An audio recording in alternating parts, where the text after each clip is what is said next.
Olaf, like etc. There's a lot of tanks that can kind of fit into that style of play. The Gragas all the way down to second phase this time around, but the Nocturne could be the selection in. Follow up on a lot of that Oran Horn with a black shield as well for Nocturne. Feels pretty good. Definitely does. Very different style coming out here from Stitch compared to the previous games, where he has been much more about that kind of supportive style juggler rather for Empty. Had been playing mostly tank throughout. He did have the one Nocturne play in play-in, so certainly can flip that switch and go aggressive. It is going to be that Orianna. As I mentioned, it was played in game 1 with Rakan. Works well for the speed up there onto Olaf. For that guy charging in with the Predator boots popped. We'll see what the top lane is going to be. Sion is available, so they could go for something along those lines. Cho'Gath is also up. The Sion, I think, makes a lot of sense, though. For Fabulous, he loves the Sion. Controls that lane, but also could be a big menace in the team fights. The team's discussing it before they lock it in, and now you see the full lineup for Cheshire Supermassive. What will the final lock-in be on the side of GRX? As we see some quick hovers, but no selection. They're teasing us. Rise would make quite a bit of sense. A lot of people do like this into Orianna. It does give you some side lane pressure. There's not really any good split pusher on the side of Supermassive, no one that really wants to answer those waves solo. And if you lock in the Rise, you send him to the side lane, you pair that up with a Nocturne who can back you up and look for those 2v1 kills. That's something that Supermassive is going to have to be kind of worried about later. We also have to track the laning phase here for Fabulous, because while he has done fairly well and fairly even in the tank versus tank matchups, if you think back to game 1, it was PK actually getting an early solo kill in the Oran versus Sion matchup up there in the top lane. So you want to see those mistakes avoided from Fabulous. Allow the Olaf to dictate the early stages of the game, where he should have. We're going to try to go for the fight here. Realm Warp will put him in front of GBM, but that could be a Shockwave ultimate to keep Candy in place. Damage down to Stone Mage. Dragon's going to come up as he is angry about the fight in his den. And here's the Oran Horn. Blast code over. Oh, what a shot by PK! Eagle Eye Oran Horn coming through. And Zeitnot tries to deter Koala and Stitch from any more fight. PK bowls the strike, getting first totally ready for that. And the Nocturne ultimate being dropped dissuades a lot of it. Culling is getting low. Culling coming out. That could be another reason for GRX to fight. Stitch uses the heal. Zeitnot now forward a little bit, also uses his heal to get away, and here comes the Oran Horn through one member. They get Zeitnot even on the flash. Dustbringer doesn't make it, but Candy does. And he picks up his first kill of the game. GRX now 3-0. Yeah, they get 2 kills off that. The delayed TP coming through from PK. Supermassive. Indeed. Ooh, they try to throw down Paranoia, and it will be successful in taking down Zeitnot. They won't be able to get Snowflower, though. Stonemage coming around from the side, almost grabbed Koala in a solo warding situation. But here comes GBM slowly up the river. This could file into something that's Supermassive when he has this champion, and we're seeing it here in Game 4 on that Oran for PK. Koala a little too close for comfort. The culling almost killing him, but it's going to be the Ignite from Snowflower to come through as Stitch trying to be that body blocker. Rift Herald picked up by Supermassive, and they're going to have a little bit control on the map after feeling like they've been. It's scary. Nocturne ultimate already onto GBM in the mid lane. They are able to take him down immediately. He doesn't go anywhere. Empty's actually very low. Black shield on. Here comes Fabulous from the bot lane. Absolutely decimates him as the Oran Horn comes through. Shield your eyes from the ornographic material. Stonemage is going to be going down. Fabulous may be next as they try to turn the fight. And Zeitnot is just a little too late for the party. Yeah, the re-engage there was so good from Supermassive, but Zeitnot was not in position. They didn't have the damage to follow up because GBM went down without getting his shockwave off. Lucian's not there. That's all of your damage, really, and GRX will take another win. 3 kills for just the one. They'll get the mid lane turret, they'll take the dragon, and they are looking really good in potentially this final game. They find any fight and say, oh, this is ours. Crazy. 2 turrets deep. We have it, even without having placed vision up here anytime recently. Everything's been on their side. They're in for the fight. Yeah, and it looks like the stopwatch just barely missed time.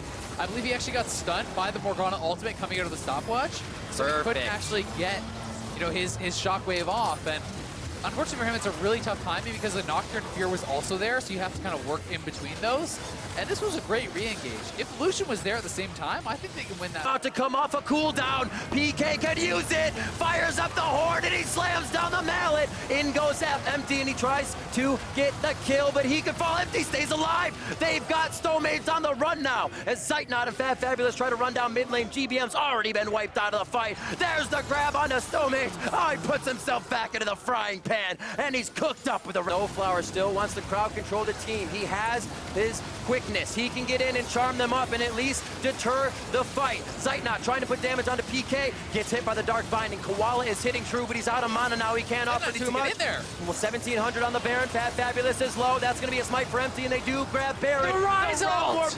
Koala's left out to dry, but that's all right for GRX. So well done there by GRX, buying so much time, escaping with that Realm Warp. I mean, that was like a 20-minute, 30-second Baron start.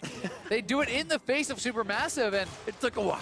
Supermassive a little too hesitant to actually commit to the fight. I don't know if you can actually afford to give up that much this early. Zeitnot was very nervous to enter the fight. Clearly didn't want to actually get CC'd up and knocked down, but there are a lot of low health bar here, and maybe he could have actually committed forward. And here's the engage one more time. The root, Nocturne goes in onto Lucian. Zeitnot barely able to get away as Empty does get taken out here. I do believe, I think he did escape just barely. Yep. And Stomage did get chased down. This is what prompted the start of the Baron. Not sure if we're actually gonna get to see that as just accepts his death as he's bound up, would have gone down. And here is Baron one more time. So this is kind of the point I'm talking about. With Binding on cooldown, I feel like Zeitnot just needs to go for something. You need to try to get in and actually commit to the play, see if you can make something happen, but they wait a long time. That actually went to 40 health after the smite. That could have been a fabulous auto attack steal. Oh, would it have been fabulous too? It's already at half health. Baron minions are coming in. This is a hell of a Baron power play.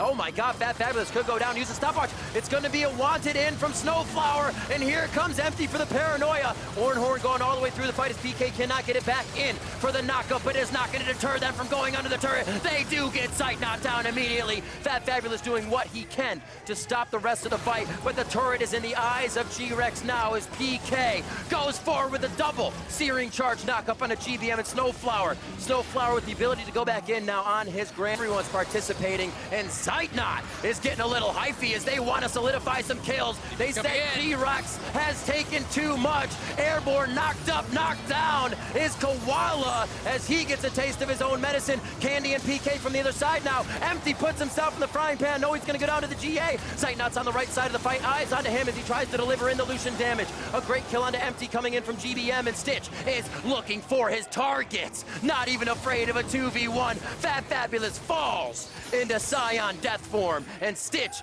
able to push the rest of the members of Supermassive out. Down goes Snowflower.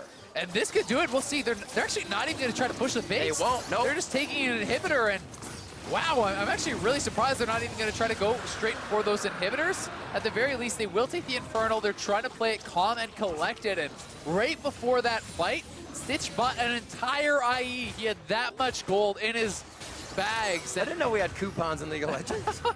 He is ridiculously strong. So here it is one more time. Let's see this. Ornn down on the bottom side, Rise up on the top side. They need to force an engage, so in goes Zeitnot onto Empty. Another nice binding from Koala to buy time. Great stopwatch there to actually buy some more, and then Stitch trying to fight this out. 1v4 situation here, pulling the feathers back through, gets a lot of members low, and as Candy and PK arrive, in goes Empty, trying to buy time for the rest of the team. And the Shockwave does come out here from GBM, catches two, finishing off Empty, but Stitch is just running through them. Stitch just barrels through, and you can see how scared Zeitnot is at that moment. Yeah, I mean, Stitch is ridiculously strong right out of that fight. Oh my god! He upgrades the IE with the Ornn upgrade there, so the Infernal Infinity Edge just to do this. So it's a very haphazard walk-in for this initiation for Zeitnot. He is in the face of Candy, almost two-shot by the machine gun mage. Candy gets out alive. Quickness is used. Huge battle dance and entrance there as GRX can now re-look at the fight. Big damage from Stitch. Zanya's onto Stomage as he is forced to use a bit of that utility. It looks disgusting, Azale. A clinic here from GRX if they can win the fight, but it is going to be Candy shut down first. Fat Fabulous trying to deny PK, trying to deny Stitch. Koala 200 HP from going down, and it looks like Supermassive has turned the tide of the fight. PK is going to go down, and GRX is looking sore on this one. Supermassive against the odds and kite out the fight. Such good positioning, such strong presence of mind there to play that calm through those tense moments, and they get 2 kills. They're the ones going for the Baron here. Empty is alive with Flash. He could look to steal it. Stitch is here as well, and he is ridiculously strong. An amazing series of absorbing whatever GRX could throw at them. And now, 30 minutes in, Supermassive start the Baron for themselves with GRX and 3 members on the side. Featherstorm dodging out on the dissonance move coming in from GBM, denies quite a bit of the damage, and Empty will follow in on this one, and he can't get Fat Fabulous can't get there. Teleports down for him. Ornhorn comes out. They got 2 into the choke point on the bot side of jungle. But here comes the rest of Supermassive on the backside. A nice hit up by PK in the searing charge. And a very much resurrecting Zeitnot, trying to stay alive as he gets himself back up. Relentless pursuit to safety as PK will now take down Snowflower, and this could be it, Azale. A fight on 2 fronts. They're TPing in the base. Could not handle. That's going to be Stomage going down. GRX looking great inside the base of Supermassive. Unstoppable as he gets into the base. Fat Fabulous stays alive as he can give 1 last ounce of breath with Zeitnot to defend the Nexus. GRX looking to move on to the main stage. 18-8 in one of the bloodiest series we've had as teams try to make it. Fabulous low, but it is GRX, Stitch, Koala, and PK to put the finishing touches on the game. They know they've got it. They're padding the stats. GRX has to feel fantastic in their first ever appearance at Worlds. They're going to be making it to the main stage. Supermassive doing everything they can to stop them, but it'll never be enough. GRX is moving on. And what a series from the LMS 3rd seed, 3-1, battling back in multiple games, getting stronger and stronger throughout the showing, throughout the day. They really did earn it here, and Stitch has put on such an incredible performance throughout the group stage, throughout the knockout stage here today against Zeitnot and Snowflower. And what a lane that was to watch. I cannot wait for what the rest of Worlds has for us. Hot damn! We're just getting started, Rim. Game so far. What a series. Supermassive almost pushing it to 5. But the team on your screen, GRX, will be making it to the main stage here at Worlds.